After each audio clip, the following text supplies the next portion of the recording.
BBC বাংলার television অনুষ্ঠান BBC প্রবাহে আপনাদের সবাইকে স্বাগত জানাচ্ছি। আমি শারমিন রমা। শুরুতেই দেখে নেব আজ কি থাকছে।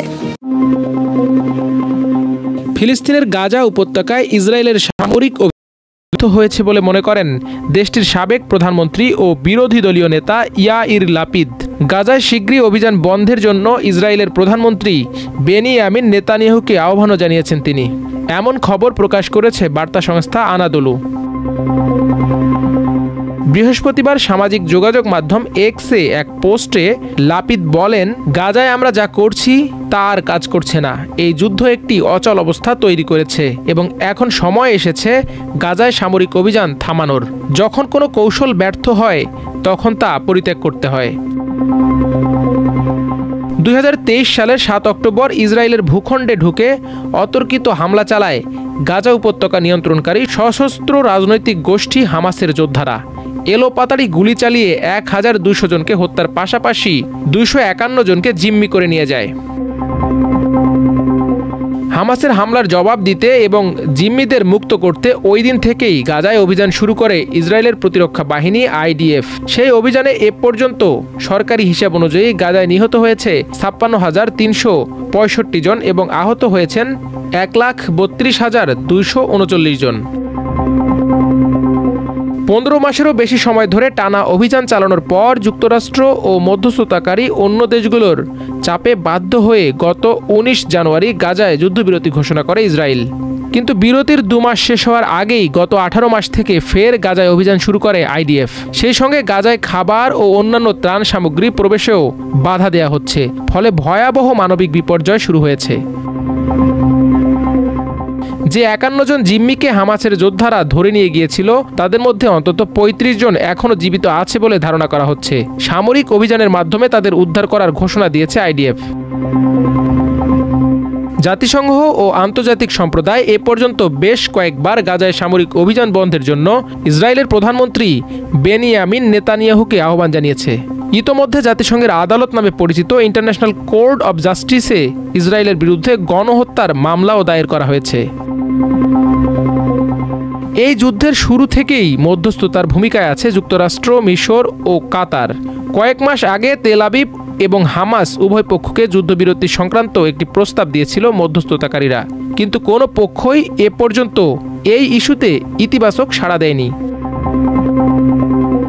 গাজায় ধ্বংসযজ্ঞ চালানোর পরিবর্তে সেখানে আটক ইসরায়েলি জিম্মিদের উদ্ধারে বেশি মনোযোগ দেওয়া উচিত উল্লেখ করে এক্স পোস্টে ইয়াইর লাপিদ বলেন, আমাদের নাগরিকরা এখনও গাজায় জিম্মি হয়ে আছে। তাদের উদ্ধারের ব্যাপারটি এখনও অনিশ্চিত। এই যুদ্ধ থেকে আমরা আর কি পাবো তা আসলে কেউ বুঝতে পারছে না।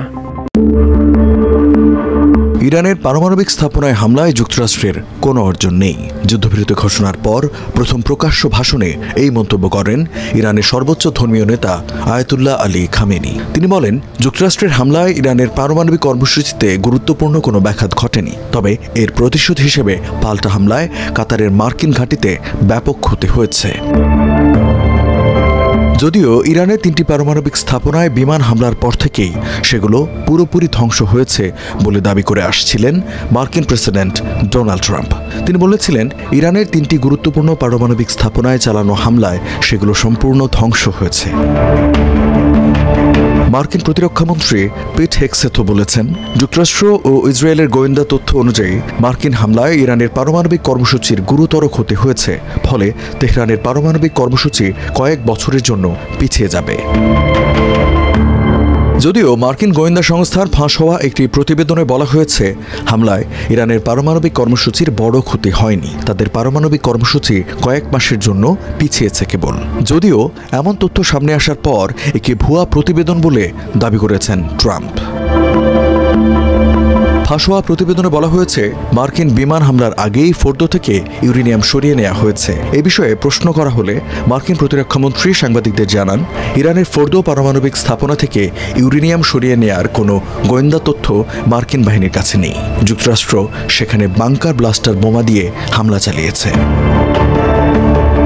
13 জুন ইরানের একাধিক গুরুত্বপূর্ণ সামরিক স্থাপনায় বিমান হামলা চালায় ইসরায়েল। এর জবাবে কয়েক ঘন্টার মধ্যে ইসরায়েলে ড্রোন ও ক্ষেপণাস্ত্র হামলা শুরু করে ইরান। দুই পক্ষের এই সংঘাতে জড়িয়ে পড়ে যুক্তরাষ্ট্র। 22 জুন ইরানের 3টি পারমাণবিক স্থাপনায় হামলা চালায় যুক্তরাষ্ট্র। এর জবাবে কাতারের মার্কিন ঘাঁটিতে হামলা চালায় তেহরান। ওই হামলার কয়েক ঘন্টা পর 24 জুনে যুদ্ধবিরতির ঘোষণা দেন মার্কিন প্রেসিডেন্ট ডোনাল্ড ট্রাম্প। 12 দিনের এই সরাসরি সংঘাতের প্রায় পুরোটা সময় জনসমক্ষে ছিলেন না ইরানের supreme leader Ayatollah Ali Khamenei. যুদ্ধবিরতির 2 দিন পর 26 জুন এক টেলিভিশন ভাষণের মাধ্যমে নীরবতা ভাঙলেন তিনি। সম্প্রতি গুঞ্জন উঠেছিল ইরানের ক্ষেপণাস্ত্র হামলা থেকে বাঁচতে ইসরায়েলের প্রধানমন্ত্রী বেনিয়ামিন নেতানিয়াহু সাইপ্রাসে পালিয়েছিলেন।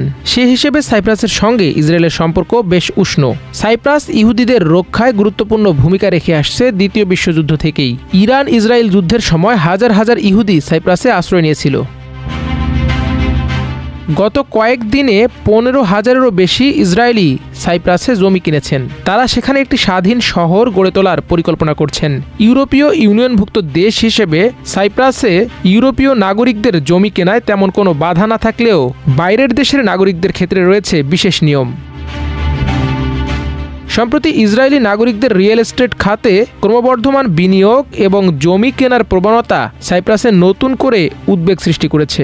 দেশটির বামপন্থী রাজনৈতিক দল আকেল পার্টি সতর্ক করে বলেছে, এই প্রবণতা রোধ না করলে একসময় সাইপ্রাসবাসীর হাত থেকে নিজেদের ভূখণ্ডই হাতছাড়া হয়ে যেতে পারে। পরিস্থিতি মোকাবেলায় আকেল পার্টি গোল্ডেন ভিসা কর্মসূচিতে পরিবর্তন এনে জমি বিক্রির প্রক্রিয়ায় কড়াকড়ি আনতে পার্লামেন্টে 2টি বিল উত্থাপন করেছে। বিল দুটির লক্ষ্য হল তথাকথিত গোল্ডেন ভিসা সীমিত ও পর্যবেক্ষণযোগ্য করে তোলা। সাইপ্রাস মেইলের প্রকাশিত এক প্রতিবেদনে বলা হয়, এই ইস্যুতে প্রথমবারের মতো খোলাখুলিভাবে অবস্থান নিয়েছে কোনো রাজনৈতিক দল।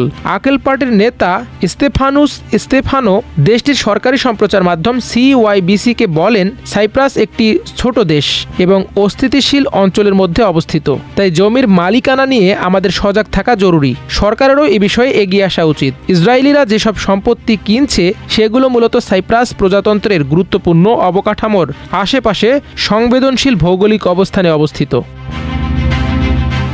CYBC-কে দেয়া সাক্ষাৎকারে আকেল নেতা ব্যাখ্যা করে বলেন কেন তাদের দলের নজর ইসরায়েলি নাগরিকদের দিকে। তিনি বলেন, বিশেষ করে সাম্প্রতিক সময়ে লিমাসোল ও লারনাকা অঞ্চলে ব্যাপক হারে রিয়েল এস্টেট কিনছেন ইসরায়েলিরা। কিছু নির্দিষ্ট এলাকায় এমনভাবে কেনা হচ্ছে যাতে সেখানে গ্রেটেড কমিউনিটি গড়ে উঠছে, ফলে কার্যত ইসরায়েলি নাগরিকরা ছাড়া অন্য কারো জন্য সেখানে প্রবেশের সুযোগ থাকছে না। তিনি আরও বলেন, সেখানে জায়ানবাদী স্কুল নির্মাণ হচ্ছে, সিনাগগও নির্মাণ হচ্ছে। ইসরায়েল যেন সাইপ্রাসে একটি ব্যাকওয়ার্ড তৈরি করছে। সম্প্রতি পার্লামেন্টে এক সদস্যের প্রশ্নের জবাবে সরকার বিদেশি নাগরিকদের দ্বারা সাইপ্রাসে স্থাবর সম্পত্তি ক্রয়ের তথ্য প্রকাশ করেছে। সেখানে দেখা গেছে 2021 থেকে 2025-এর জানুয়ারি পর্যন্ত লারনাকায় ইসরায়েলি নাগরিকরা সম্পত্তি ক্রয়ের দিক থেকে 4র্থ স্থানে অবস্থান করছেন। সেখানে ইসরায়েলিরা মোট 1406টি সম্পত্তি কিনেছে, যার মধ্যে 481টির মালিকানা দলিল রয়েছে। এছাড়া লারনাকায় লেবানিজ নাগরিকরা 1444টি এবং যুক্তরাজ্যের নাগরিকরা 2743টি সম্পত্তি কিনেছে। মার্কিন প্রেসিডেন্ট ডোনাল্ড ট্রাম্পের এক বক্তব্যের তীব্র প্রতিক্রিয়া জানিয়েছে ইরান। সম্প্রতি ট্রাম্প বলেছেন, ইরানের সর্বোচ্চ নেতা আয়াতুল্লাহ আলী খামেনিকে একটি সহিংস ও অপমানজনক মৃত্যু থেকে বাঁচিয়েছেন তিনি। শনিবার ইরানের পররাষ্ট্রমন্ত্রী আব্বাস আরাকচি ট্রাম্পের এ বক্তব্যকে অসম্মানজনক ও অগ্রহণযোগ্য উল্লেখ করে নিন্দা জানান। সামাজিক যোগাযোগ মাধ্যম এক্সে দেয়া এক পোস্টে আরাকচি বলেন, প্রেসিডেন্ট ট্রাম্প যদি মনে প্রাণে চুক্তি করতে চান তাহলে তাকে আয়াতুল্লাহ খামেনির প্রতি অসম্মানজনক ভাষা ব্যবহার করা বন্ধ করতে হবে এবং তার কোটি ভক্তের অনুভূতিতে আঘাত দেয়া থেকে বিরত থাকতে হবে। আরাকচি বলেন যে গৌরবান্বিত ও শক্তিশালী ইরানি জনগণ সারা বিশ্বকে দেখিয়ে দিয়েছে আমাদের ক্ষেপণাস্ত্র থেকে বাঁচতে ইসরায়েলি বাহিনীকে তাদের ডেডির কাছে ছুটতে হয়েছে। ইরানি জনগণ হুমকি বা অপমান একটুও সহ্য করেন না।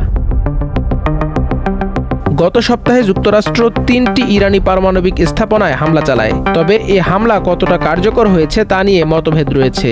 হামলার মধ্য দিয়ে ইরান ইসরায়েল সংঘাতে সরাসরি জড়িয়ে পড়েছিল যুক্তরাষ্ট্র।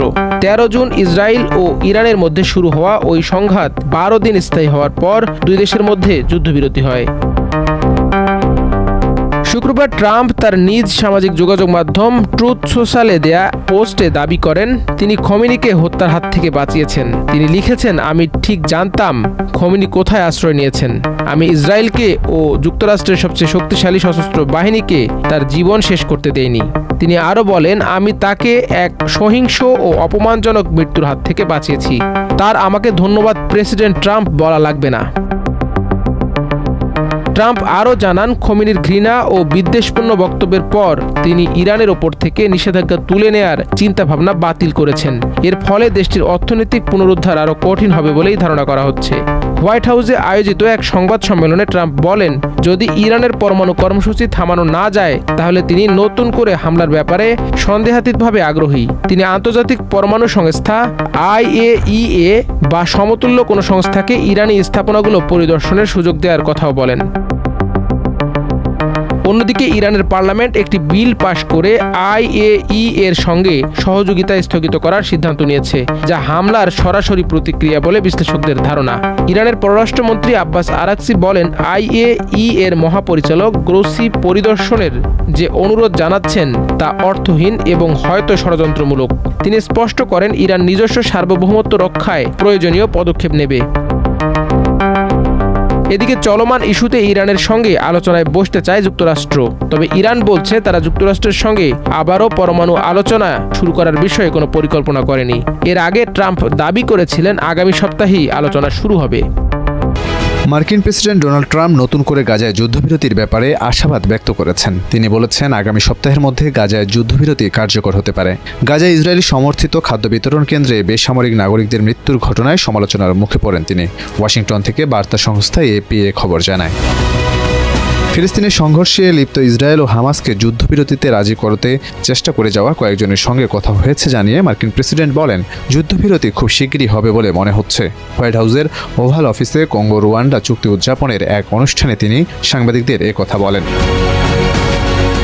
তবে কাদের সঙ্গে কথা হয়েছে তা জানাননি ট্রাম্প। ইরান ইসরায়েল সংঘাতের সময় ইসরায়েলি প্রধানমন্ত্রী বেনিয়ামিন নেতানিয়াহুর সঙ্গে তার যে প্রায় প্রতিদিনই কথা হতো তা তিনি আগে সাংবাদিকদের বলেছিলেন। মধ্যপ্রাচ্য বিষয়ক মার্কিন বিশেষ দূত স্টিভ উইটকফের কার্যালয়ে এ নিয়ে বিস্তারিত কিছু জানায়নি। তারা বলেছে, ট্রাম্পের মন্তব্যের বাইরে বলার মতো কোনো তথ্য তাদের কাছে নেই। যদিও ইসরায়েল বলছে যুদ্ধ তখনই থামবে যখন হামাস নিরস্ত্র ও বিলুপ্ত হবে, কিন্তু হামাস অস্ত্র সমর্পণে রাজি নয়। বার্তা সংস্থা রয়টার্সের প্রতিবেদনে জানানো হয়, যুদ্ধ বন্ধের লক্ষ্যে যে কোনো চুক্তির অধীনে বাকি জিম্মিদের মুক্তি দিয়ে দিতে আগ্রহী হামাস। 2023 সালের 7 অক্টোবর ইসরায়েলে হামাসের হামলার পর যুদ্ধে জড়ায় দুই পক্ষ। সেদিনের হামলায় ইসরায়েলে প্রায় 1200 লোকের মৃত্যু হয়েছে বলে দাবি তেল আবিবের। একই দিন হামাসের হাতে 250 জন জিম্মি হয়। এরপর থেকে ইসরায়েলি সামরিক বাহিনীর লাগাতার হামলায় 56,000-এর বেশি ফিলিস্তিনের মৃত্যু হয়েছে বলে জানিয়েছে গাজার স্বাস্থ্য মন্ত্রণালয়। ভূখণ্ডটির প্রায় সবাই বাস্তুচ্যুত হয়েছেন। দেখা দিয়েছে ভয়াবহ খাদ্য সংকটের। এদিকে 2025 সালের জানুয়ারিতে ট্রাম্প ক্ষমতায় আসার আগে সাবেক মার্কিন প্রেসিডেন্ট জো বাইডেনের প্রশাসন ইসরায়েল ও হামাসের মধ্যে একটি শান্তি চুক্তি করেছিল। সে চুক্তির সময়ও উইটকফ বাইডেন প্রশাসনের কর্মকর্তাদের সহযোগিতা করেছিলেন, যদিও শেষ পর্যন্ত সে চুক্তিটি বেশি দিন টেকেনি। ইরানের সর্বোচ্চ ধর্মীয় নেতা আয়াতুল্লাহ আলী খামেনির ইসরায়েলের বিরুদ্ধে বিজয় দাবিকে মিথ্যা ও বোকামি আখ্যায়িত করেছেন যুক্তরাষ্ট্রের প্রেসিডেন্ট ডোনাল্ড ট্রাম্প। একই সঙ্গে হুমকি দিয়েছেন নতুন করে বোমা হামলার। সামাজিক যোগাযোগ মাধ্যম ট্রুথ সোশ্যালে তিনি লিখেছেন, ইরান যদি আবার পারমাণবিক অস্ত্রের পথে অগ্রসর হয় তবে যুক্তরাষ্ট্র অবশ্যই আবার বোমা হামলা করবে। 27 জুন দেয়া পোস্টে ট্রাম্প দাবি করেন, খামেনিকে খুবই কুৎসিত ও লজ্জাজনক মৃত্যু থেকে রক্ষা করেছি। তার দেশ ধ্বংস হয়ে গেছে। 3টি মারণঘাতী পারমাণবিক স্থাপনা সম্পূর্ণভাবে ধ্বংস করা হয়েছে। আমি জানতাম সে কোথায় আশ্রয় নিয়েছে, কিন্তু আমি ইসরায়েল বা মার্কিন বাহিনীকে তাকে হত্যা করতে দেইনি। ইরান ইসরায়েলের মধ্যে 12 দিনের যুদ্ধ শেষে খামেনি দাবি করেন, এই যুদ্ধ বিজয়ী ইরান। মার্কিন ঘাঁটি লক্ষ্য করে ক্ষেপণাস্ত্র হামলা চালিয়ে যুক্তরাষ্ট্রকে চড় মেরেছে ইরান, আর এতেই খেপেছেন ট্রাম্প। তিনি বলেন, খামেনির ঘৃণা ও ঘৃণা ভরা বক্তব্যের কারণে ইরানের ওপর থেকে নিষেধাজ্ঞা তুলে নেওয়ার বিষয়ে যে আলোচনা হচ্ছিল তা স্থগিত করা হলো। ট্রাম্পের বক্তব্য অনুযায়ী ইরানের বেশ কয়েকটি পারমাণবিক স্থাপনা ধ্বংস করে দেওয়া হয়েছে। তবে ফাঁস হওয়া মার্কিন গোয়েন্দা প্রতিবেদনে বলা হয়, এসব হামলা ইরানের পারমাণবিক কর্মসূচিকে মাত্র কয়েক মাস পিছিয়ে দিতে পেরেছে, সম্পূর্ণরূপে ধ্বংস করতে পারেনি। পারমাণবিক স্থাপনাগুলোতে আন্তর্জাতিক পরিদর্শন বন্ধে একটি বিল অনুমোদন করেছে ইরান। দেশটির পররাষ্ট্রমন্ত্রী আব্বাস আরাকচি বলেন, IAEA মহাপরিচালক রাফায়েল গ্রোসি যে বারবার বোমা বর্ষণের স্থানগুলো পরিদর্শনের কথা বলছেন তা অর্থহীন এবং সম্ভাব্যভাবে বিদেশপূর্ণ। গ্রোসি জানিয়েছিলেন 13 জুন ইসরায়েল হামলা শুরুর পর থেকে কোনো আন্তর্জাতিক পরিদর্শন হয়নি, সেটা পুনরায় শুরু করাই অগ্রাধিকার পাবে। এদিকে ইসরায়েলের প্রতিরক্ষা মন্ত্রী ইসরায়েল কাটস বলেছেন, ইরানের বিরুদ্ধে সম্ভাব্য সামরিক অভিযানের প্রস্তুতি নিচ্ছে ইসরায়েল। ইসরায়েলের আকাশ প্রতিরক্ষা বজায় রাখা, পারমাণবিক উন্নয়ন রোধ, সন্ত্রাসবাদের পৃষ্ঠপোষকতার জবাব দিতেই এই পরিকল্পনা করা হচ্ছে। কাটস আরও বলেন, ইসরায়েল খামেনিকে হত্যা করতে চেয়েছিল এবং সেই সিদ্ধান্ত বাস্তবায়নে যুক্তরাষ্ট্রের অনুমতির প্রয়োজন ছিল না।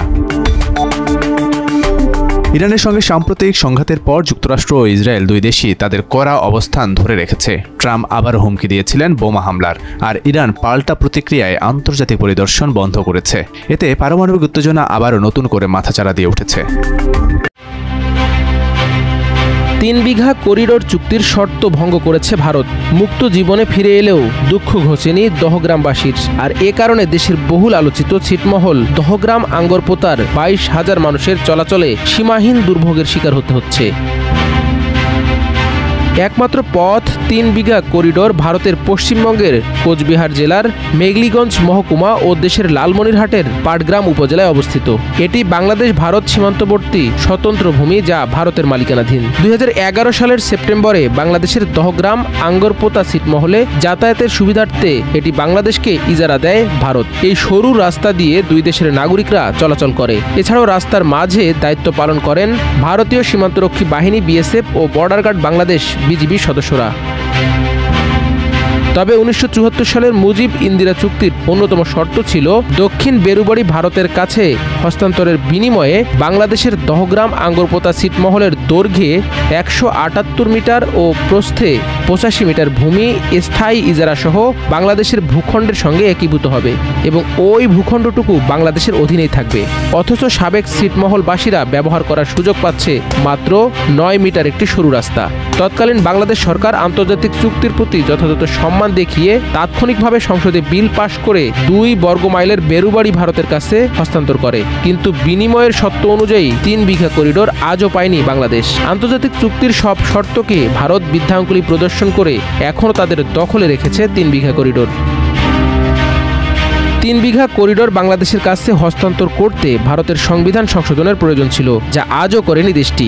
পরবর্তীতে বাংলাদেশ সরকারের অনেক বিরোধিতার পর 2011 সালে ভারত পূর্ণভাবে এটি বাংলাদেশকে দেওয়ার বদলে একটি নির্দিষ্ট সময়ের জন্য বাংলাদেশ সরকারকে ইজারা হিসেবে দিয়েছিল, এই শর্তে যে একই সময়ে দক্ষিণ বেরুবাড়ি ভারতের নিয়ন্ত্রণেই থাকবে। পূর্বে করিডোরটি দিনের 12 ঘন্টা সময়ের জন্য উন্মুক্ত ছিল। পরবর্তীতে গেল আওয়ামী লীগ সরকারের আমলে 2011 সালের 6 সেপ্টেম্বর বাংলাদেশ ও ভারত সরকারের একটি চুক্তি অনুযায়ী বর্তমানে করিডোরটি 24 ঘন্টায় উন্মুক্ত করে দেওয়ার সিদ্ধান্ত হয়। একই বছরের 19 সেপ্টেম্বর করিডোরটি উন্মুক্ত ঘোষণা করা হলেও এখনও ভারতীয়দের দখলে রয়েছে 3 বিঘা করিডোরের গেটটি। অর্থাৎ মোদী সরকার হাসিনাকে কথা দিয়েও তা রাখেননি। এমন পরিস্থিতিতে হতাশ দহগ্রাম আঙ্গরপোতা অঞ্চলের বাসিন্দারা। তারা বলছেন, এজন্য দীর্ঘ আন্দোলন সংগ্রাম করেও তেমন কোনো ফল পাওয়া যায়নি। আমরা সুবিধা মতো এখান দিয়ে যাতায়াত করতে পারছি না। BSF এর দেয়া নির্দিষ্ট পরিমাণ গৃহপালিত পশু আনা নেয়া করা যায়, অথচ এখানে কয়েক লাখ মানুষ কৃষি ও পশুপালনের উপর নির্ভরশীল। তারা হতাশ হয়ে বলছেন, আমরা এখনো পূর্ণ স্বাধীনতা পাইনি। জুন মাসের মাঝামাঝিতে মার্কিন হাউস অব কমন্সে পাশ হয় ট্রাম্পের বিগ বিউটিফুল বিল। এর ঠিক 2 সপ্তাহের মাথায় সিনেটে উত্থাপন করা হলো এটি, যাকে বিস্তৃত কর ও ব্যয় বিলের সংস্করণ হিসেবে উল্লেখ করছেন রিপাবলিকানরা। কংগ্রেশনাল বাজেট অফিসের মতে এই বিল আইনে পরিণত হলে আগামী 1 দশকে মার্কিন ফেডারেল ঋণ প্রায় $3 বৃদ্ধি পাবে। Walton is a global brand. World class innovation নিয়ে ওয়ালটন এখন দেশের সীমানা পেরিয়ে পৌঁছে গিয়েছে 50টিরও বেশি দেশে। ওয়ালটন, ঘরে ঘরে বিশ্বজুড়ে। বিভিন্ন খাতে কর কর্তনের প্রস্তাব করা হয়েছে বিগ বিউটিফুল বিলে। দেশের ইতিহাসে এটি রেকর্ড পরিমাণ কর কর্তন বলে দাবি করেছেন মার্কিন প্রেসিডেন্ট ডোনাল্ড ট্রাম্প। এই কর কর্তনের পর রাজস্ব সংগ্রহ প্রক্রিয়া নিয়ে দ্বিধাগ্রস্ত রিপাবলিকানরাই। তবু নির্ধারিত সময়ের মধ্যে ট্রাম্পের প্রস্তাবিত বিগ বিউটিফুল বিলকে আইনে রূপান্তরের চেষ্টায় আছেন রিপাবলিকানরা। এবার এক নজরে দেখে নেওয়া যাক ট্রাম্পের বিগ বিউটিফুল বিলের প্রধান ইস্যুগুলো কি কি। নির্বাচনী প্রচারণার সময় প্রতিবন্ধী ও বয়স্ক ব্যক্তিদের মাসিক ভাতা থেকে কর আদায় বন্ধের প্রতিশ্রুতি দিয়েছিলেন ডোনাল্ড ট্রাম্প। এই বিলে সেই প্রতিশ্রুতি পুরোপুরি রক্ষা না হলেও 65 বছরের বেশি বয়স্কদের ক্ষেত্রে $4,000 কর ছাড়ের প্রস্তাব রয়েছে, যা 2025 থেকে 2028 সাল পর্যন্ত কার্যকর থাকবে। ফেডারেল করদাতারা রাজ্য কর পরিশোধের ক্ষেত্রে $10,000 পর্যন্ত ছাড়ের সুযোগ পান। ট্রাম্পের প্রথম মেয়াদে 2017 সালে চালু হওয়া এই কর ছাড়ের মেয়াদ 2025 সালেই শেষ হচ্ছে। বিগ বিউটিফুল বিলে এই সুবিধাকে স্থায়ী করার প্রস্তাব দিয়েছেন রিপাবলিকানরা। একই সঙ্গে বিবাহিতদের ক্ষেত্রে রাজ্য ও স্থানীয় কর সীমা যৌথভাবে $40,000 উন্নীত করার প্রস্তাব দিয়েছেন তারা। এক্ষেত্রে সর্বোচ্চ যৌথ আয়সীমা $5 লাখ। যুক্তরাষ্ট্র সরকারের এক বৃহৎ প্রকল্প সম্পূরক পুষ্টি সহায়তা কর্মসূচি বা স্ন্যাপ। ইতোমধ্যে এর আওতায় রয়েছেন 4 কোটিরও বেশি নিম্ন আয়ের মানুষ। স্ন্যাপের আওতা আরও সম্প্রসারণের প্রস্তাব করা হয়েছে বিগ বিউটিফুল বিলে। এর জন্য রাজ্য সরকারের রাজস্বে ফেডারেল সহায়তা বৃদ্ধির প্রস্তাবও দেওয়া হয়েছে। কর্মস্থলে অতিরিক্ত শ্রমের বিনিময়ে পাওয়া অর্থ এবং যে কোনো উপহারের উপর কর বন্ধের প্রতিশ্রুতিও দিয়েছিলেন ডোনাল্ড ট্রাম্প। তার এই প্রতিফলন দেখা যাচ্ছে বিগ বিউটিফুল বিলে। ওভারটাইম ও উপহারের ওপর কর ছাড়ের প্রস্তাব রেখেছেন রিপাবলিকানরা। একই সঙ্গে যুক্তরাষ্ট্রে তৈরি গাড়ি ব্যবহারকারীদের ঋণ পরিশোধের ক্ষেত্রেও কর ছাড় সুবিধা পাবেন মার্কিনিরা। নবায়নযোগ্য জ্বালানিতে বিনিয়োগ করা হলে শতভাগ কর ছাড় সুবিধা পান মার্কিনিরা, কিন্তু এ নিয়ে বিভক্ত রিপাবলিকানরাই। নবায়নযোগ্য জ্বালানিতে কর ছাড় বন্ধের পক্ষেই বেশিরভাগ সদস্য। এবার তাদের মনোবাসনা পূর্ণ হতে যাচ্ছে।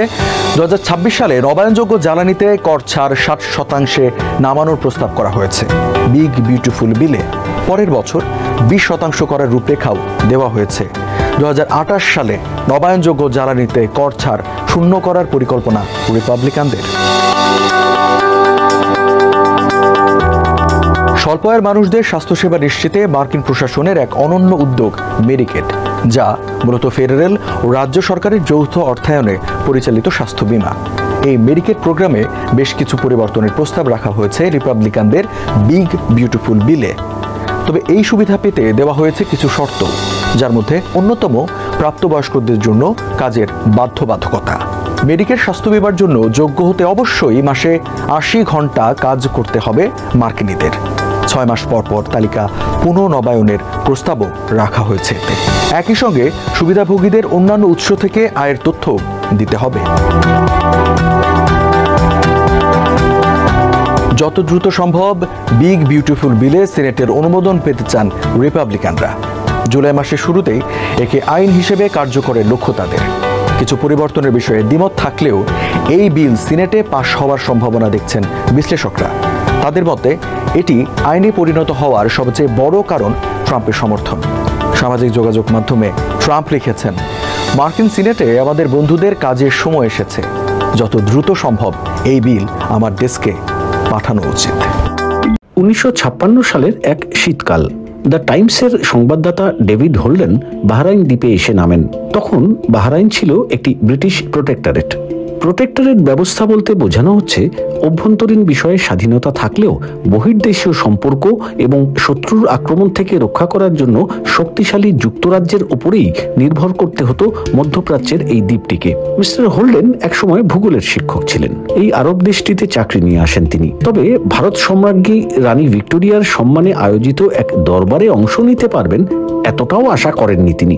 উপসাগরীয় অঞ্চলে যেখানেই গেছেন তিনি, সে দুবাই হোক বা আবুধাবি অথবা ওমান, সব জায়গাতেই ব্রিটিশ ভারতের ছাপ খুঁজে পেয়েছেন ডেভিড হোল্ডেন। তিনি লিখেছিলেন, ব্রিটিশ রাজ এখানে কিছুটা আধিভৌতিক দোলাচলের একটা পরিবেশ তৈরি করে রেখেছে। এমন একটা পরিবেশ যেখানে অসঙ্গতিও যেমন আছে, তেমনই রয়েছে ফেলে আসা সময়কে ধরে রাখার একটা প্রচেষ্টা। সার্ভেন্টদের এখানে বেয়ারা বলা হয়, লন্ড্রিম্যানদের ডাকা হয় ধোবি বলে, আর ওয়াচম্যানরা হলেন চৌকিদার। ব্রিটিশ ভারতের প্রাচীন প্রথা মেনে রবিবারগুলোয় দুপুরের ভোজের অতিথিদের সামনে হাজির করা হয় পাহাড় প্রমাণ ভারতীয় কারি, লিখেছিলেন মিস্টার হোল্ডেন। ওমানের সুলতান পড়াশোনা করেছেন ভারতের রাজস্থানে। তিনি আরবিতে যতটা না স্বচ্ছন্দ, তার থেকে উর্দু অনেক ভালো বলতে পারতেন। তার সৈন্যরা আসতেন কুয়াইতি প্রদেশ থেকে, যে অঞ্চল এখন পূর্ব ইয়েমেন। তাদের স্বাদ ছিল অধুনালুপ্ত হায়দ্রাবাদের সেনাবাহিনীর মতো।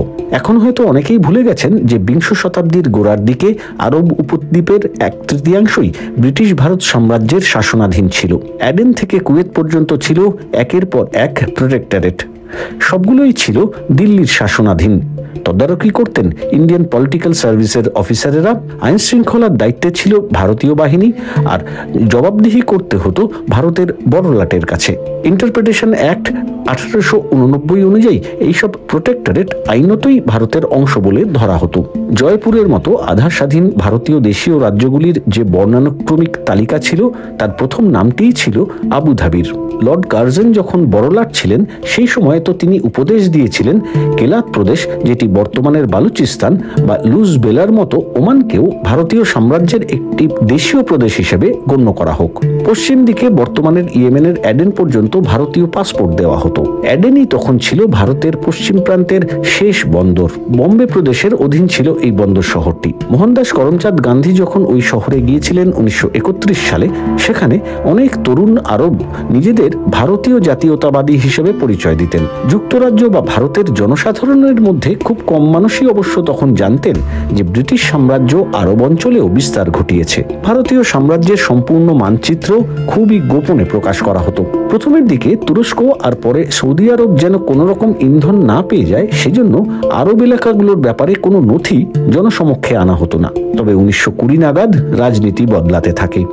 ভারতের জাতীয়তাবাদীরা তাদের দেশটিকে সাম্রাজ্যবাদীদের গড়া কোনো দেশ নয়, বরং মহাভারতে যে ভৌগোলিক অবস্থানের কথা বলা হয়েছে তার উপরে ভিত্তি করে গড়ে ওঠা একটা সাংস্কৃতিক পরিসরের কল্পনা করতে শুরু করেছিলেন। লন্ডনও দেখল যে সীমানা নতুন করে আঁকার সুযোগ এসেছে। অ্যাডেনকে 1937 সালের 1 এপ্রিল ভারতের থেকে পৃথক করার মধ্যে দিয়ে শুরু হয়েছিল পরপর বেশ কয়েকটি বিভক্তি।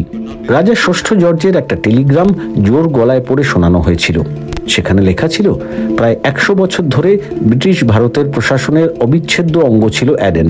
আমার ভারতীয় সাম্রাজ্যের থেকে অ্যাডেনের রাজনৈতিক সংযোগ বিচ্ছিন্ন হয়ে এখন আমার ঔপনিবেশিক সাম্রাজ্যের অন্তর্ভুক্ত হবে। তবে উপসাগরীয় অঞ্চল আরও 1 দশক পর পর্যন্ত ভারত সরকারের অধীনেই ছিল। স্বাধীনতার পরে ভারত না পাকিস্তান কোন দেশকে পারস্য উপসাগর চালাতে দেওয়া হবে তা নিয়ে ব্রিটিশ কর্মকর্তারা সামান্য কিছু আলোচনা করেছিলেন। তেহরানে ব্রিটিশ প্রতিনিধি দলের এক সদস্য তো বিস্মিত হয়ে লিখেছিলেন যে দিল্লির কর্মকর্তারা সম্ভবত ঐকমত্যে পৌঁছেছেন যে পারস্য উপসাগর নিয়ে ভারত সরকার আগ্রহী নয়। উপসাগরীয় অঞ্চলের এক বাসিন্দা উইলিয়াম হে লিখেছিলেন, উপসাগরের আরবদের সঙ্গে আলোচনার দায়িত্ব ভারতীয় বা পাকিস্তানিদের হাতে ছেড়ে দেওয়া স্পষ্টতই অনুচিত হবে। ব্রিটিশ রাজ ভেঙে ভারত আর পাকিস্তানের স্বাধীনতার মাত্রই কয়েক মাস আগে 1 এপ্রিল 1947 সালে দুবাই থেকে শুরু করে কুয়েত পর্যন্ত উপসাগরীয় রাজ্যগুলি অবশেষে ভারত থেকে বিচ্ছিন্ন হয়ে যায়। আরও সময় পরে যখন ভারতীয় আর পাকিস্তানি কর্মকর্তারা কয়েকশো দেশীয় রাজ্যকে তাদের সদ্য গঠিত নিজ নিজ রাষ্ট্রে সংযুক্ত করার কাজ শুরু করছেন, তখন কিন্তু সেই তালিকায় উপসাগরীয় রাজ্যগুলি আর নেই। খুব কম মানুষই বিস্মিত হয়েছিলেন এবং 75 বছর পরেও যে ভারত অথবা উপসাগরীয় অঞ্চলে ওই ঘটনার গুরুত্ব সম্পূর্ণভাবে অনুধাবন করা গেছে তা নয়। তখন ওই ছোট্ট একটা প্রশাসনিক হাতবদল না হলে খুব সম্ভব ছিল পার্সিয়ান গালফ রেসিডেন্সি ভারত বা পাকিস্তানের স্বাধীনতার পরে যে কোনো একটি দেশের সঙ্গে সংযুক্ত হতো। যেভাবে উপমহাদেশের প্রতিটি দেশীয় রাজ্যই জুড়ে গিয়েছিল দুটির মধ্যে কোনো একটি দেশের সঙ্গে। ব্রিটিশ প্রধানমন্ত্রী ক্লিমেন্ট অ্যাটলি যখন ভারত থেকে নিজেদের সরিয়ে নেওয়ার কথা ঘোষণার সঙ্গেই আরব অঞ্চল থেকেও সরে আসার প্রস্তাব দিলেন, তখন তাকে থামিয়ে দেওয়া হয়েছিল। তাই যুক্তরাজ্য আরও 24 বছর উপসাগরীয় অঞ্চলে তাদের একই ভূমিকা পালন করে গেছে। তবে আগে যেমন ভারতের বড়লাটের অধীনে তারা ছিল, আরব রাজ তখন সরাসরি চলে যায় হোয়াইট হলের অধীনে। উপসাগরীয় অঞ্চলের বিশেষজ্ঞ পল রিচের কথায়, গোয়া যেমন পর্তুগিজদের শেষ একমাত্র বসতি ছিল বা ফরাসিদের ভারতের শেষ এলাকাটি ছিল পন্ডিচেরি, তেমনি ভারতীয় সাম্রাজ্যের শেষ উপনিবেশ ছিল এই উপসাগরীয় অঞ্চল। তবে শেষ দিকেও সেখানে সরকারি নোট বলতে ভারতীয় টাকা আর সহজতম যাতায়াতের জন্য ছিল ব্রিটিশ ইন্ডিয়া লাইনের জাহাজ। 30টি আরব রাজন্য শাসিত রাজ্য পরিচালিত হতো ব্রিটিশ রেসিডেন্টদের দ্বারা। এরা সবাই ছিলেন ইন্ডিয়ান পলিটিক্যাল সার্ভিসের অফিসার। সুয়েজের পূর্ব দিকের সব ঔপনিবেশিক দায়িত্ব থেকে সরে আসার সিদ্ধান্তের অধীনেই শেষমেশ 1971 সালে ব্রিটিশরা উপসাগর থেকে সম্পূর্ণভাবে সরে যায়। সে বছর জুলাই মাসে ডেভিড হোল্ডেন লিখেছিলেন, ব্রিটিশ ইস্ট ইন্ডিয়া কোম্পানির স্বর্ণযুগের সময় থেকে এই প্রথমবার উপসাগরের সব এলাকায় ব্রিটিশদের হস্তক্ষেপের ভূমিকা ছাড়াই নিজেরাই নিজেদের জীবন ধারণের ব্যাপারে স্বাধীনভাবে সিদ্ধান্ত নিতে পারবে। একই সঙ্গে ব্রিটিশদের সুরক্ষায় নিজেদের তারা যে নিরাপদ মনে করত সেই সুবিধাও তাদের আর থাকবে না। ব্রিটিশ রাজের শেষ অবশিষ্ট যা ছিল, বেশ কিছু বছর ধরেই এটা অবশ্যম্ভাবী ছিল, যদিও কোনো দিক থেকে দেখতে গেলে মনোমুগ্ধকর এবং ফেলে আসা সময়কে ধরে রাখার একটা প্রচেষ্টা। তবে এখন সত্যিই শেষ। সাম্রাজ্যের পতনের পরে যেসব জাতীয় আখ্যান তৈরি হতে শুরু করেছিল সেগুলির মধ্যে সফলতম হয়েছিল উপসাগরীয় দেশগুলি। ব্রিটিশ ভারতের সঙ্গে সব পুরনো সম্পর্ক মুছে ফেলতে পেরেছিল তারা। বাহরাইন থেকে দুবাই সব দেশই মনে রেখেছে যে যুক্তরাজ্যের সঙ্গে তাদের সম্পর্ক ছিল কোনো একটা সময়, তবে তারা যে দিল্লির অধীন ছিল সেটা আর কেউ স্মরণ করে না।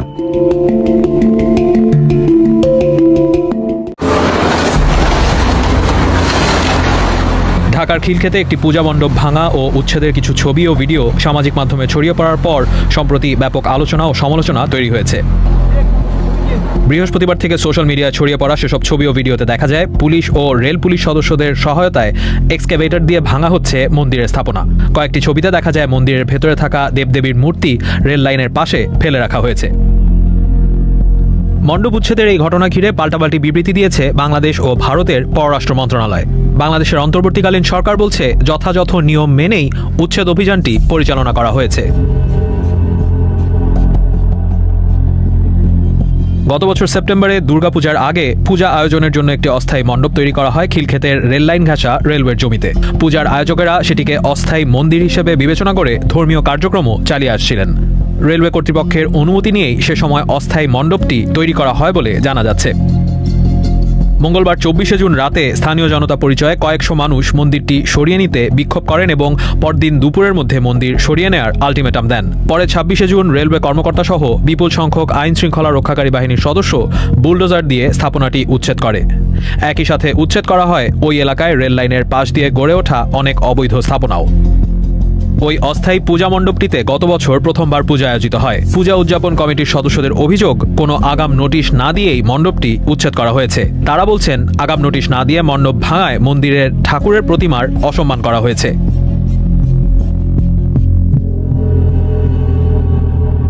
উচ্ছেদের শিকার হওয়া স্থানীয় ব্যবসা প্রতিষ্ঠান ও দোকানের মালিকরাও দাবি করছেন, উচ্ছেদের আগে তাদের কোনো নোটিশ দেওয়া হয়নি। যদিও রেলওয়ে কর্তৃপক্ষ বলছে মন্দির কর্তৃপক্ষকে আগে থেকেই মৌখিকভাবে উচ্ছেদের বিষয়ে জানানো হয়েছিল। পাশাপাশি নিরাপত্তা নিয়ে হুমকি থাকায় মণ্ডপ সহ অন্যান্য সব অবৈধ স্থাপনাও উচ্ছেদ করা হয়েছে বলে বলছেন রেলওয়ের মহাপরিচালক।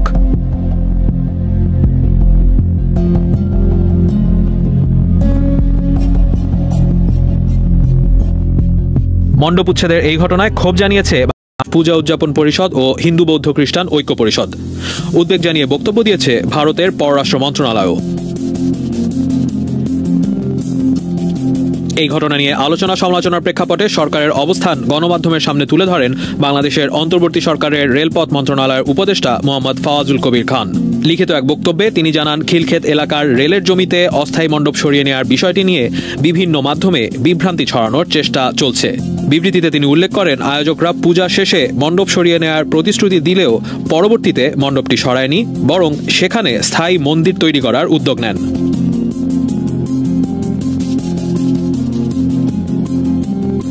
রেল কর্তৃপক্ষ বলছে, ওই এলাকায় অবৈধভাবে গড়ে ওঠা শতাধিক দোকানপাট, রাজনৈতিক দলের কার্যালয় আর কাঁচাবাজারও সরানো হয়েছে। অস্থায়ী মন্দিরের প্রতিমা যথাযোগ্য মর্যাদার সাথে বালু নদীতে বিসর্জন দেওয়া হয়েছে বলেও তাদের দাবি। সবাইকে শুভকামনা জানিয়ে আমি শারমিন রমা এখানে বিদায় নিচ্ছি। ভালো থাকবেন।